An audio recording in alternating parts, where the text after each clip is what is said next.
Hello and welcome.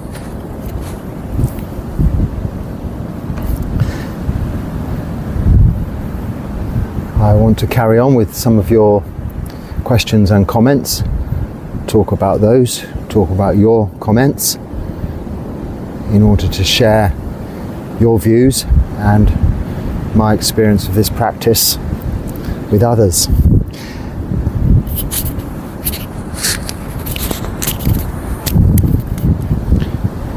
It's a nice dry sunny day. There's a little bit of breeze. I hope the wind isn't too much.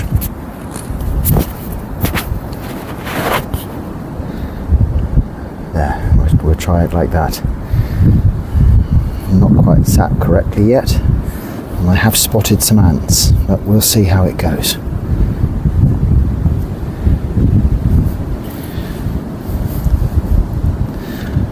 Okay.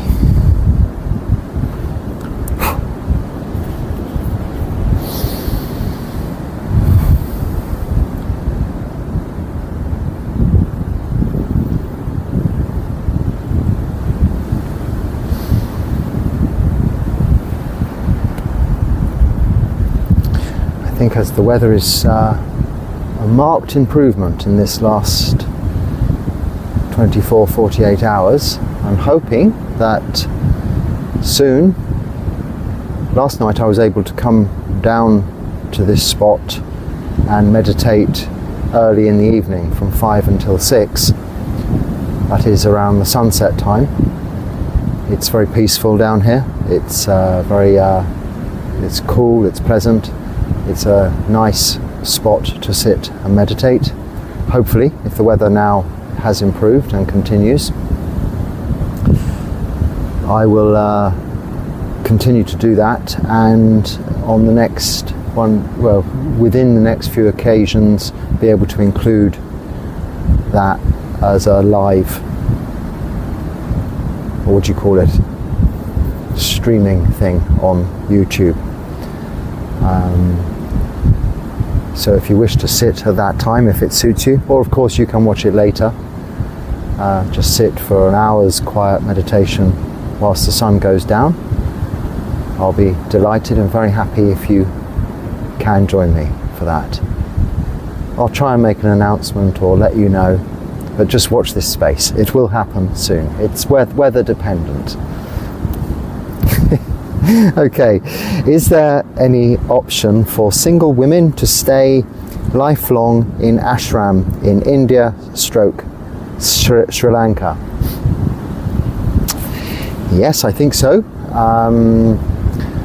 Lifelong, one should perhaps, we don't know our life length, and one should, and it's actually essential, one tries these things and sees how it to see how it goes, because you may have a different impression of what it's like to live in an ashram or a monastery from outside than you would form once you're actually doing it.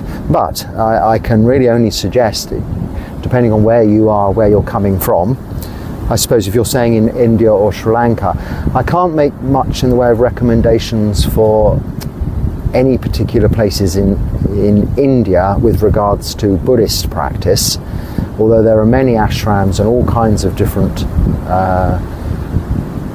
organizations in India where you could go and stay. But I am not informed. I'm a Buddhist monk and I can only comment with regards to Buddhist, really actually only Theravada Buddhist, the southern school of Buddhism, those organizations. And in India they're a little few and far between, and as far as for nuns are concerned, ladies, there are some. I know nuns in India, but I don't know where they are, I'm afraid. But certainly in Burma, Myanmar, I've never been there, so I have no first-hand experience, but here in Sri Lanka also, if you simply Google Bhikkhuni, which is the female version of Bhikkhu, Bhikkhuni monasteries in Sri Lanka, Bhikkhuni monasteries in India, you could try. I don't think there are specifically those though.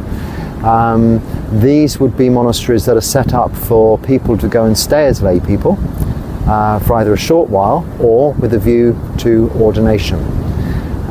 Certainly that is the case of Bhikkhuni monasteries in Sri Lanka. If you Google that, several come up, and I know at least a few of those do accept people whom are interested in ordination to become a bhikkhuni. It takes a long time. I'll talk about that further in a moment, because there's another question relating to that. Then yes, that's the quickest way. Google them, you'll find the contact details, and usually you have to write. But you can, if you're brave, go to the country. There are plenty of them. Sri Lanka's not a very big country. You can get around it, in a day. Not around it entirely, but from one end to the other is a day trip, as opposed to, India. It can take several days. And you can explore, and you can just walk in to these monasteries, and you'll always be welcomed. Not necessarily to stay straight away, but you can make that inquiry and find out for yourself, as the Buddha taught us to do. So yes, certainly, give it a go. And I say, depending on where you live, there are often organisations right within. I had a monastery very close to me in the same county where I was living most of my life, and didn't even know of its existence, because Buddhist monasteries aren't very public. They don't make a big song and dance about it. Well, not this tradition anyway. I stumbled across it quite much later on in my life by accident. So do some research and find out if there isn't somewhere you could go and try things out experimentally, more locally to you. Would you speak about your personal insights pertaining to the Four Noble Truths? Was there a point where the truth of dukkha was seen by you, and if so, would you discuss it?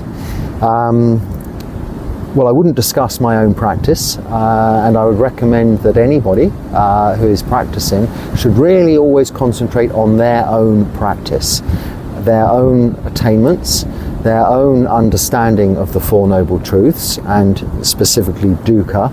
Not be concerned about that understanding of others' experiences, or their claims to their experiences or attainments. It is irrelevant. What is relevant is your practice of sila, moral virtue, samadhi, meditation, and the development of wisdom, so panya, developing wholesome mind states and reducing unwholesome mind states, which does not include continually worrying or wondering about what other people are doing, how they are progressing on this path towards enlightenment. It is okay to read biographies of meditation masters or renowned arahants, monks of a somewhat well-known nature. I'm trying to avoid using the word famous there, but I suppose it's applicable. But well-known monks, reading their biographies is a useful insight to the progression on the path, because they have been usually written after their death, so they're not breaking any rules by those claims of attainment being made, and you can read about them in those very informative and useful, but very interesting, and dare I say it, a little entertaining biographies and books. A lot of my reading has been in previous years of biographies of well-known Buddhist monks of old, because of course, although the times have changed around us, this practice has remained the same for millennia and unchanged. So their practice back in the 1930s, 40s, 50s and 60s is no less relevant today than it was then. But actually this will come up a little bit in another question that I've got coming also. So don't switch off if you think that's the end of your answer to your question. I don't think you will. There is right speech, I know. What is wrong speech, etc. But what is right mindfulness and what is wrong mindfulness? How to not do mindfulness wrongly. Okay. So it's not as complicated as you might be thinking. We say sama sati, sama samadhi. This is the last two factors of the Noble Eightfold Path. Sama sati is right mindfulness. We translate sama as right, but it's also sama sambuddha, and sama is not quite right as in right or wrong. We translate it as right, correct, but really it means wholesome, correct, accurate, correct, good. It's a little bit more of an it's one of those words like dukkha. It has a bit more depth to it than the simple meaning of right. But what it doesn't mean is that it's the opposite of wrong. So you can take it, an example like that, and say right mindfulness, let's say. A burglar has to be extremely mindful when performing his burglar's activities, stealing from a house, breaking in carefully, quietly, making sure he takes everything without leaving his fingerprints and all of these things. This is mindful, but it's not right mindfulness. But it is practicing mindfulness. He has to be mindful. He cannot just carelessly go into the premises and just grab everything. Well, he can, but he's more likely to be caught. This is not right mindfulness.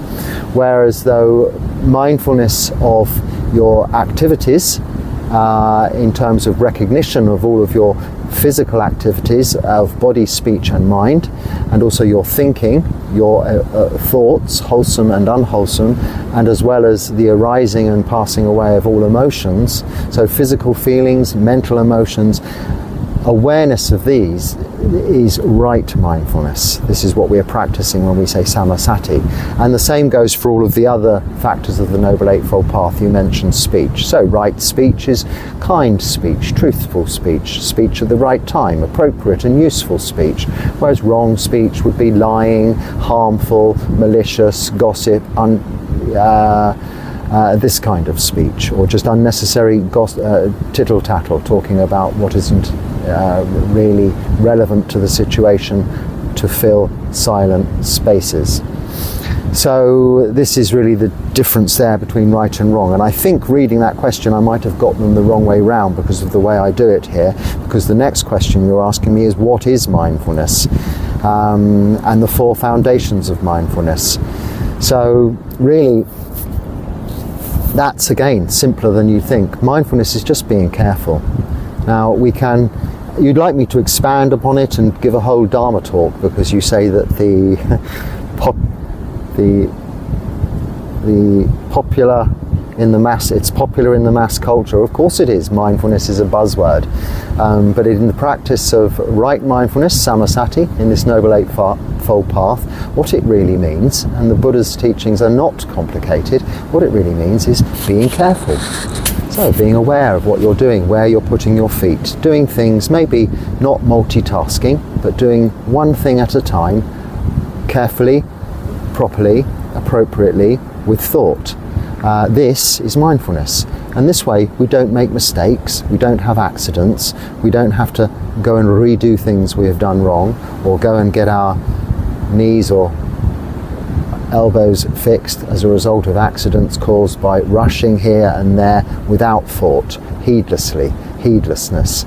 So we act mindfully in all of our daily activities, and as well as in how we experience our physical feelings and our mental emotions. So I think I've just explained really what mindfulness is in the previous answer, but you can really quite simply translate it as being careful. If you're being careful, then things don't go wrong. And in terms of the four foundations of mindfulness, so what's included in the Satipatthana Sutta is that you are establishing mindfulness around the body, which we call kaya. The body is kaya, and this is of physical feelings. Again, I think I've just spoken of this, of around feelings. So both really physical feelings and emotional feelings, which we call Vedana, and of the mind, which is a little bit more being mindful, careful, aware of how you're directing that attention, directing that awareness, or that even the consciousness, how you're directing that, which we will call the citta. in this context. And then finally the Dharma, which is all phenomena. It can be anything from the universe to a grain of sand. It's everything physical and what we're feeling. The feel of this breeze on my skin, the warmth of the sun, or the cold of the rain, or the cold of the snow. It's whether you're happy, whether you're sad. This is all phenomena that we experience, all conditioned things, which are of course are impermanent, subject to anicca, dukkha, anatta, are impermanent, unsatisfactory, and out of our control, not self.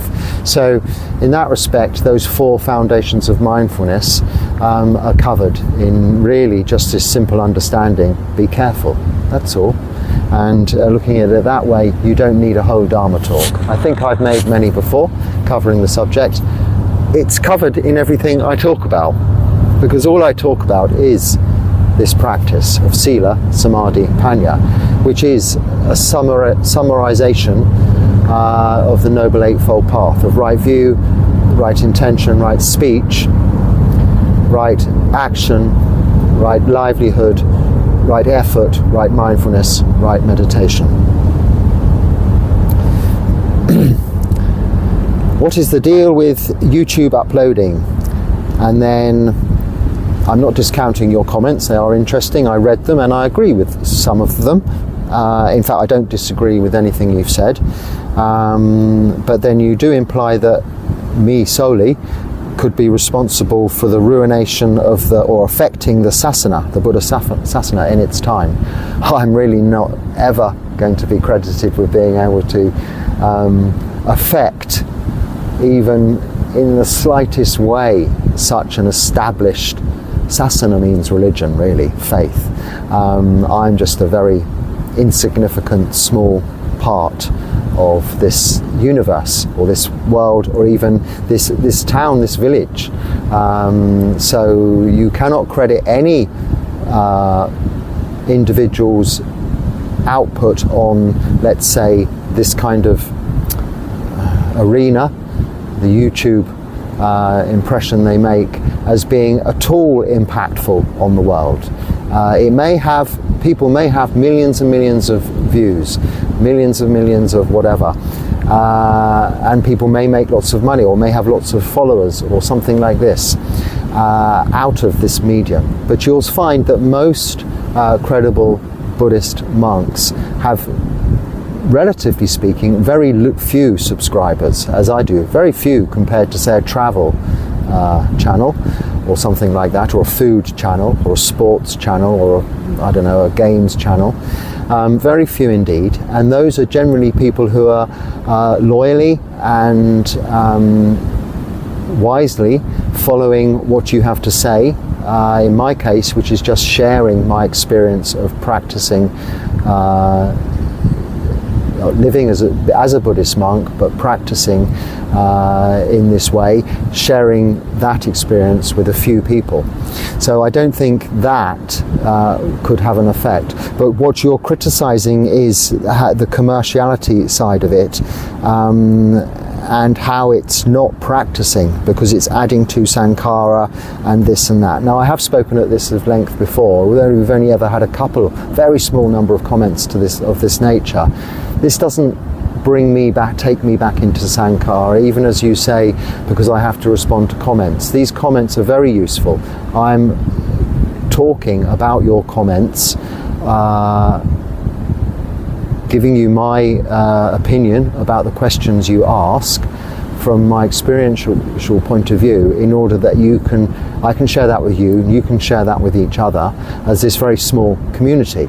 Now, that is as far as it goes. It requires no time of mine other than about an hour and a half each day, a few days a week. So it certainly doesn't draw me back into sankhara. In fact, a lot of monks at this time of day, after their meal, are sleeping for a few hours. Well, I don't do that. I spend an hour and a half doing this, and I restrict it to that each and every day. And in fact, on Saturdays and Sundays, I don't even look at my phone, reply to any comments, not even of a personal nature. Well, everything. I don't have anything other than There's no segregation in my life, personal, business, or this or that. It's all one thing. Family, friends, Kalyanamita, you're all the same. But I don't look at that. You'll see I don't respond over Saturdays and Sundays. I actually take an extra 48 hours for my own devoted practice. You may see some things appear on here, but they're pre-scheduled. But apart from the morning puja, Saturday and Sunday morning, which is just my chanting and 15 minutes shared meditation with you and the blessings, I don't have anything to do with the phone. It's a very simple thing. I have no computers, anything like that, so it's not a big production thing going on, as this subscriber or commenter may be under the impression that it takes a lot more than it does.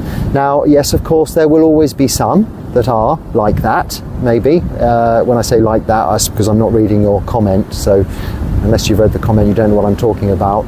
But really making a big song and dance and commercial venture out of it, well, I'm really not. Well, I don't get anything for doing this other than your support by you giving comments, your encouraging kind words, and the questions you ask that we can talk about. Yeah, I mean, that's my answer to you wasn't that long. You said, what's the deal with YouTube uploading? I just said, there is no deal. I'm just sharing the Dharma. In fact, I asked you a question. How do you receive your Dharma? So you may say, well, I read the suttas. Well, good. That's how the Buddha shared his Dharma, verbally. He didn't write them down in the suttas, he shared the Dharma verbally, as monks are doing now, sharing the Dharma verbally. His Dharma, the Buddha's teachings. It was written down because for many, many millennia, the only form of transferring of information after it was introduced was the written word, and things were written down. And then there was recordings, audio recordings, and then there was TV and videos. I wouldn't be here, I don't think, today if I hadn't seen Buddhist monks on probably YouTube, but I mean, I had seen maybe something of them on TV also prior to that, because I wouldn't know about the Buddhasasana, as you call it, as you refer to it quite rightly. How would I know about that in Sussex in England? There was a Buddhist monastery, but it kept itself very much to itself. So as an ordinary person in the UK, I would have not heard anything about or had access to Buddhism without specifically having someone, which did happen, someone told me about it, and then I was able to go and find out so much more about it via means like this.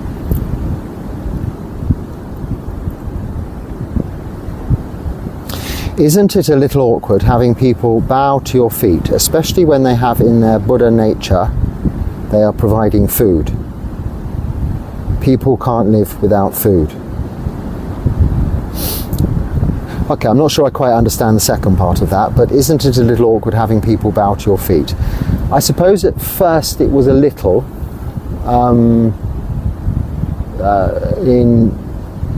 but only when I went to India, because that's where I was a monk first, and they do namaskara, which is they bow properly down, touching their head on the floor, and touch your feet. But what I very quickly reminded myself, as we understand and learn from the Buddha's teachings, is that it's not us they're bowing to. It's not our feet they're touching, or it's not the floor in front of us where they're placing their head. They are bowing to the Sangha, this robe. In fact, if I'm not wearing this robe for one reason or another, say I'm in my kuti and someone comes to visit me and they bow, I have to say, stop them, put the robe on, and then they bow. They're bowing to the robe, they're bowing to the Sangha, they're bowing to this form, not me. So I feel no awkwardness about that whatsoever. I mean, you'll see other videos coming up of Pindapat because other people are taking them. So it's only fair that I share them with you. It's not me taking them, but people do all sorts, but wash your feet and all sorts of things, which historically, yes, I would have found extremely awkward and uncomfortable and unnecessary, and wouldn't have understood it.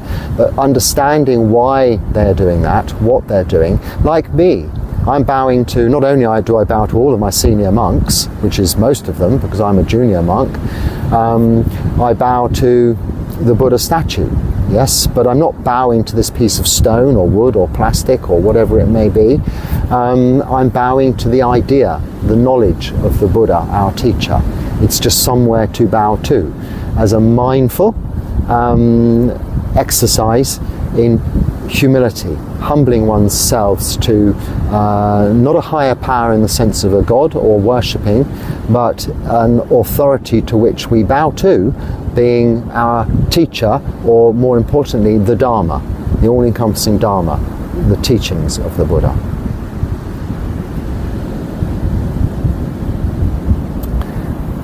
Okay, a few questions from the same person, but good questions I can answer quite quickly. Namo Buddhaya, J Beam, he says. This is an Indian expression relating to, so I generally know that these people are coming from a background of the Ambedkarites or Ambedkar people of India, whom are very prolific Buddhists and good practitioners. So, well, let's say that's they're prolific. Namo Buddhaya Sukyote. Oh, right, okay, find the question, please. Dhammarakkhita, get on with it. Please, here we go. Please suggest some way for peace of mind. Yes, practice. And that practice is Sila, Samadhi, Panya. So you keep the 5 precepts, you practice meditation, and you develop wisdom. But don't go reading books and start studying. That's just diverting yourself away from the core practice, which is keeping those precepts. Just 5. Now, even if Dr. Ambedkar gave you 13 or 33 or however many it is, there's just 5 you need to worry about. No killing, stealing, sexual misconduct, lying, or taking of intoxicants. And then you meditate every day for at least a few hours if you can. An hour in the morning, an hour in the evening. Then you'll have peace of mind. It's as simple as that. That is wisdom, that is Panya, all by itself. No intellectual knowledge to be acquired, nothing to learn, nothing clever about it. You don't get a PhD or a degree in Buddhism. You can do, but it's really just another piece of paper. Put it with your maths degree, your chemistry degree, your biology degree. That's all it means. The practice is what the Buddha taught us. Sila, Samadhi, Panya. And then you will develop wisdom. You will cultivate wholesome mind states and reduce unwholesome mind states. That is peace and tranquility of mind. Which book was written by Buddha? None. He didn't write books. To my knowledge, I don't expect he necessarily was even able to read or write. It wasn't common in those days. However, his teachings were written down, and in this tradition we regard those teachings to have been written down in what's called either the Pali Canon, because it's in the Pali language, or the Tripitaka.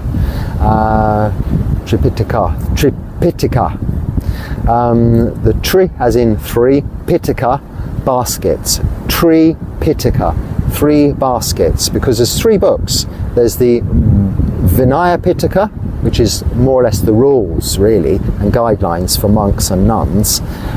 There's the Sutta Pitaka, and that's really, if there was a book that the Buddha wrote, is the one that the Buddha wrote. The Sutta Pitaka is the collection of books, from short stories to long stories to middle-length stories to connected stories to numbered stories, all of these different collections. But these are the words of the Buddha as they were transmitted orally, then written down in the Pali language later on in this basket of scripture, if you like. So that is the book, if you're referring to a book. He didn't write it, but this is his words. And then subsequently, commentaries later were called the Abhidharma Pitaka, which is the 3rd of these baskets, which is a more advanced and intellectual look at the Buddha's teachings and the practice and how the mind works. So the core teachings of the Buddhas are in Buddha. His works, if you like, are in the Sutta Pitaka. And there was a TV series back in my childhood called Monkey Magic, and the monk, who was actually a girl, but dressed as the actress played a monk, was called Tripitaka, which is Tripitaka pronounced differently, Tripitaka, and he went through different lands from China in search of these true teachings of the Buddha, which he was searching for in a place in North India called Gandhara, which I think is now Afghanistan, which is where these teachings were sourced from according to Chinese philosophy on these matters. So Tripitaka, the actress, actually died very young in her, after that TV series, in her 20s or something, of leukemia or something. So probably went on for her works, which were very informative. If you watch those programs, it wasn't just a children's TV program. There's some good Dharma in those programs, and hopefully she went on to a very good and happy rebirth as a result of that punya, that meritorious activity, that work she did. And final question, that should have been your first question. Are you a real monk? I think so. Last time I checked, yes. I'm still real. Yes, I'm a real monk. If you mean, am I don't know, what do you mean? I'm officially, and in accordance with the Vinaya, ordained. I have taken Upasampada, which is higher ordination, Bhikkhu ordination, under an authorized Sangha, whom I am responsible to, and they are responsible for me. So yes, I'm officially a real monk. Okay, Bhante, may I ask you, this is quite a long question, but I better read it all out. Bhante, may I ask you how it came that when you switched from normal to supernormal by becoming what you are nowadays, I wouldn't say it's supernormal, what was your former life context, and what occurred in your life that you left home, family, job, and so on? Thank you for your reply. Okay, I've sent you a link. I think I've made a video explaining all that, and I apologize if I've sent you the wrong link. I should have titled it in order to find it easily. Yeah, a lot along the lines of that question, because it's a commonly asked question. But just to answer that, because some English tourists I met yesterday here, just on this beach as I was leaving, very nice to meet some English tourists here in Sri Lanka. They asked me that question, as everybody always does. How did I go from what I was doing to becoming a monk? But the short version, please, if you want to know the full story, the longer version, there's 2 videos, how to become a monk and why I became a monk, something like that. But if you just Google questions of that nature and prefix it or add to it English monk, I will come up with those talks. The answer is I was deeply committed to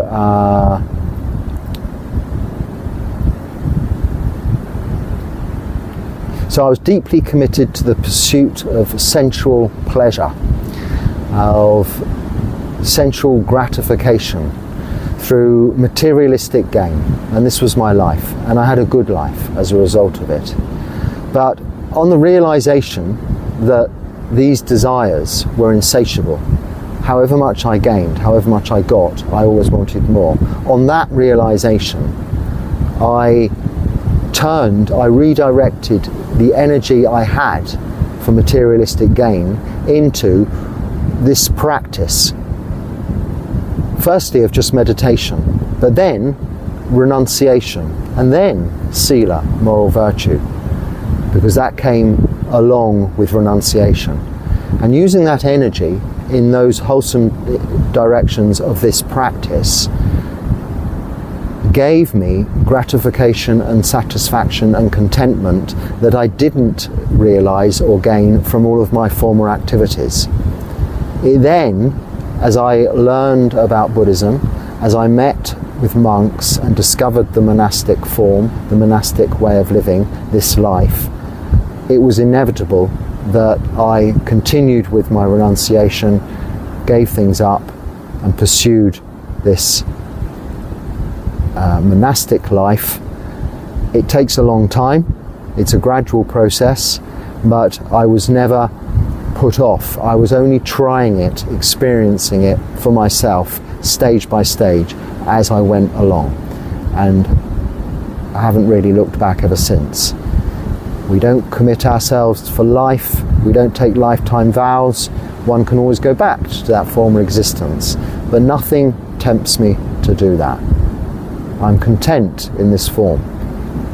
I'm content with renunciation, with keeping precepts. And my real pleasure,